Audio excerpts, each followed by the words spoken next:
Hello friends, welcome to my YouTube channel KL study friends. आज के video में हम देखने वाले हैं हार्वर्ड गार्डनर के बहुबुद्धि का सिद्धांत। और आपके जितने भी अभी तक सीटेट के एग्जाम्स हो चुके हैं 28 दिसंबर से लेकर के 20 जनवरी तक, तो उसमें आपके हार्वर्ड गार्डनर के बहुबुद्धि सिद्धांत से कभी कभी एक क्वेश्चन और किसी किसी शिफ्ट में 2 क्वेश्चन भी देखने को मिले हैं।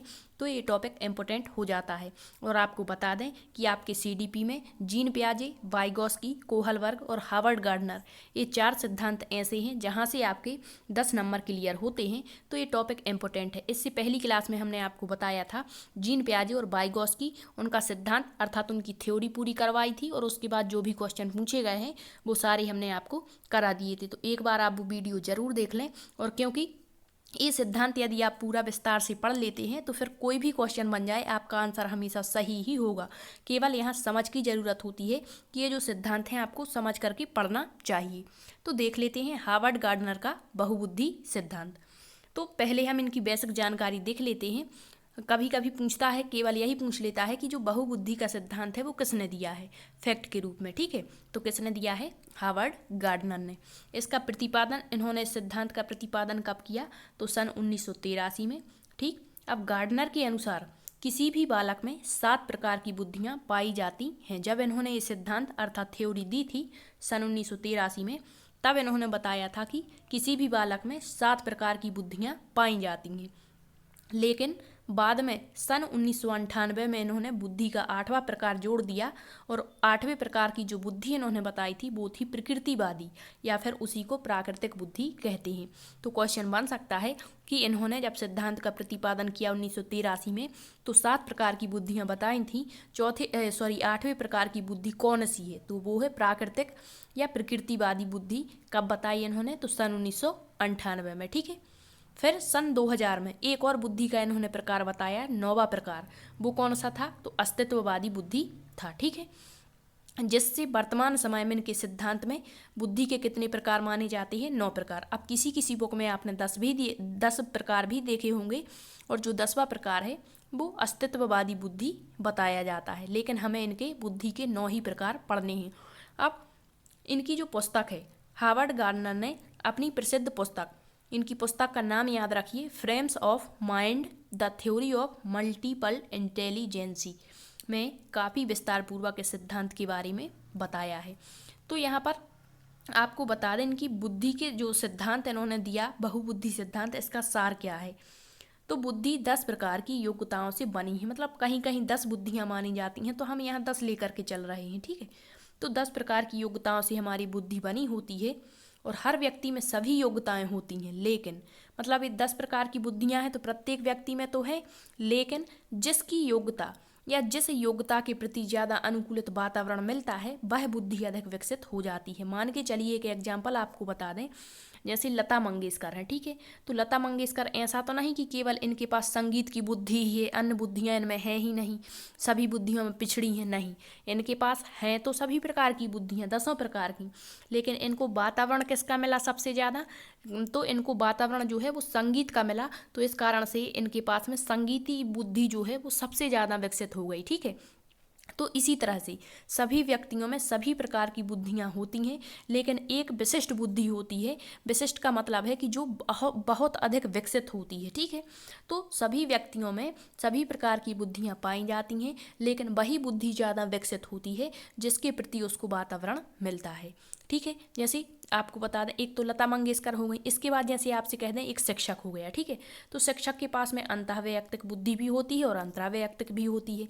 इसके बाद एक वक्ता या वकील कह दें आपसे। ठीक है, तो इसी तरह से आगे देखते हैं हम। यह सिद्धांत प्रत्येक व्यक्ति की विलक्षणता पर बल देता है। पूछा जाता है कि हार्वर्ड गार्डनर का बहुबुद्धि सिद्धांत किस पर जोर देता है?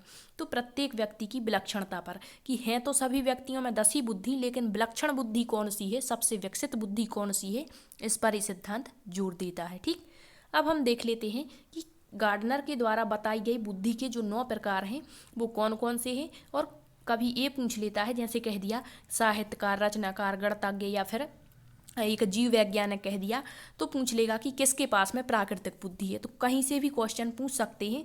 तो आपको बस याद रखना है इनकी बुद्धि के 9 प्रकार कौन कौन से हैं, और यहाँ पर जो हमने एग्जाम्पल लिए हैं इससे बाहर कोई भी क्वेश्चन आपका नहीं बनेगा।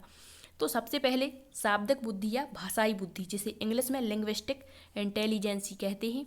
अभी क्या होती है, तो जिन्हें भाषा का सही तरह से ज्ञान हो जाए वो इस श्रेणी की बुद्धि में आते हैं। सीधी सी बात है, आपको बता दें कि जो भाषा या शब्दों के माध्यम से हमें रुला दे, हमें हंसा दे, ठीक है, उनके पास में कौन सी बुद्धि होगी, भाषाई बुद्धि होगी, लिंग्विस्टिक इंटेलिजेंसी होगी।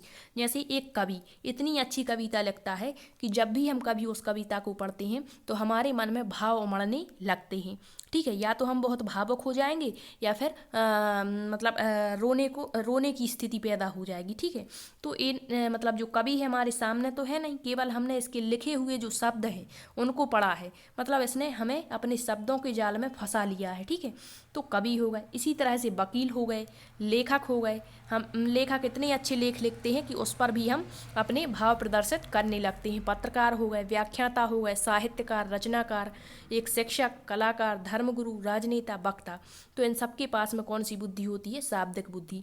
अब आपको बता दें, ऐसा नहीं है कि जो शिक्षक है उनके पास में केवल शाब्दिक बुद्धि ही हो सकता है कि शिक्षक को शाब्दिक भाषा या भाषाई बुद्धि का भी वातावरण मिला, और अन्य प्रकार की एक व्यक्ति के पास में 2 या 2 से अधिक बुद्धियां भी अधिक विकसित हो सकती हैं, ठीक है। तो ऐसे ऑप्शन कभी नहीं पूछते कि जैसे शिक्षक पूछ लिया, तो ऐसा ऑप्शन नहीं आता, और आता है तो फिर आपके लिए एक ही इस तरीके का शाब्दिक बुद्धि दिया होगा, ठीक है। नेक्स्ट है आपका स्थानिक बुद्धि। स्थानिक बुद्धि सेप्चुअल इंटेलिजेंस जिसे कहते हैं। तो यहाँ स्थान बुद्धि से किसी स्थान विशेष की बात नहीं करती। यहाँ पर क्या है कि जिन व्यक्तियों में दृश्यात्मक संचार अर्थात प्रत्यक्षीकरण की क्षमता अधिक हो। यहाँ स्थान का मतलब है क्रम से, ठीक है।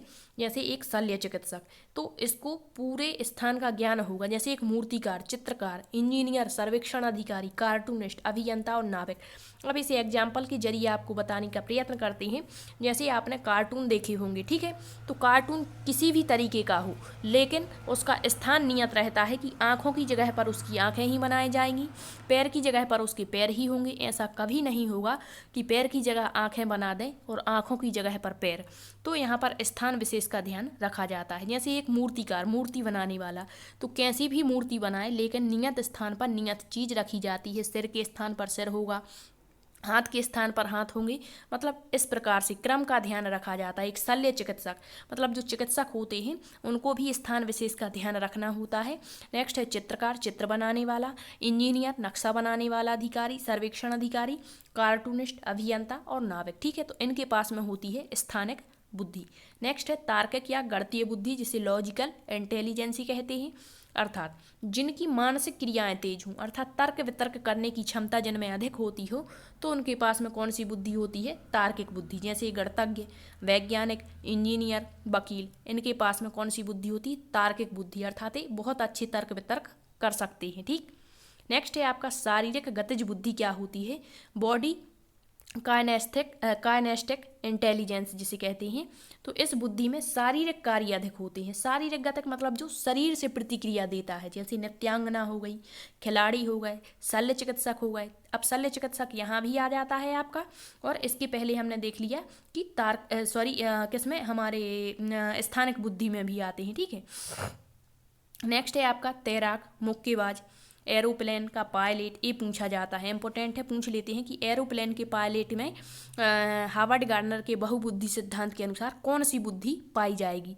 तो शारीरिक गतिज बुद्धि, बस का चालक और धावक, ठीक, इनका शरीर पर कंट्रोल होता है। नेक्स्ट है, यहाँ पर 2 प्रकार की बुद्धियों में बहुत ही कन्फ्यूजन रहता है बच्चों में, तो आपको यहाँ पर बता दें, आपको हिंदी नाम याद नहीं रखने, इंग्लिश नाम याद रखिए, फिर आपका कोई भी क्वेश्चन गलत नहीं होगा। एक होती है इंटरपर्सनल इंटेलिजेंसी और एक होती है इंट्रापर्सनल। तो जब भी कभी इंटरपर्सनल की बात करें तो यहाँ पर दूसरे व्यक्तियों के, मतलब दूसरे व्यक्तियों के भावों को, मनोभावों को, स्वभाव या अभिप्रेरकों को जानना और उनके अनुरूप अनुक्रिया करना, तो उनके पास में कौन सी बुद्धि होगी, इंटरपर्सनल, जिसे हिंदी में अंतःवैयक्तिक या अन्य बुद्धि कहते हैं, ठीक है।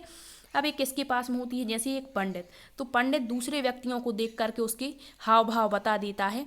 एक राजनेता भी बता देता है, चिकित्सक बता देता है, डॉक्टर जिसे कहते हैं, धर्मगुरु, विक्रय अधिकारी, शिक्षक, सेल्समैन, बीमा एजेंट और दुकानदार, इनके पास में कौन सी बुद्धि होती है, अंतःवैयक्तिक, इंटरपर्सनल, ठीक है। इसके विपरीत होती है एक इंट्रापर्सनल।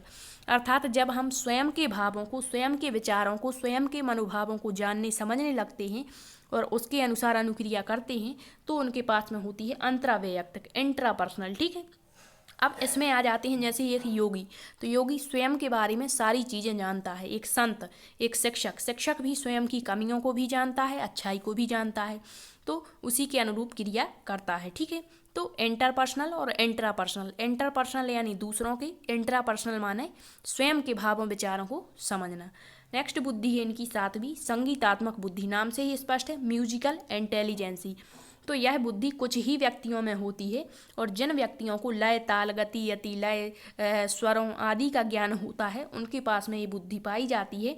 इसमें जैसे आपके संगीतकार आ गए, वाद्य यंत्रों को बजाने वाले। ठीक है, अब यहाँ आपकी लता मंगेशकर भी आ जाएंगी। ठीक है, इसके अलावा आपकी नेहा कक्कड़ आ जाएंगी, मतलब जो भी मतलब उदाहरण आपको दें तो इस तरीके से। नेक्स्ट है प्राकृतिक बुद्धि, नेचुरल इंटेलिजेंस, अर्थात जिनको प्रकृति की मतलब प्रकृति को जानने समझने की क्षमता होती है उनके पास में ये बुद्धि होती है। जैसे यहाँ दिया है, प्रकृति को जानने पहचानने की क्षमता, पर्वतों के ऊपर चढ़ना, अधिक से अधिक पेड़ पौधों को लगाना और प्रकृति के बीच में अधिक से अधिक रहना, ऐसे व्यक्तियों के पास में कौन सी बुद्धि होगी?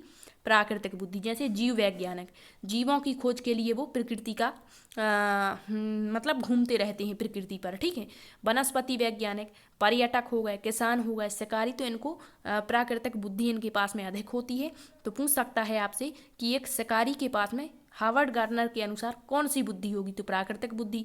एक पर्यटक, एक किसान। ठीक है, नेक्स्ट है अस्तित्ववादी बुद्धि।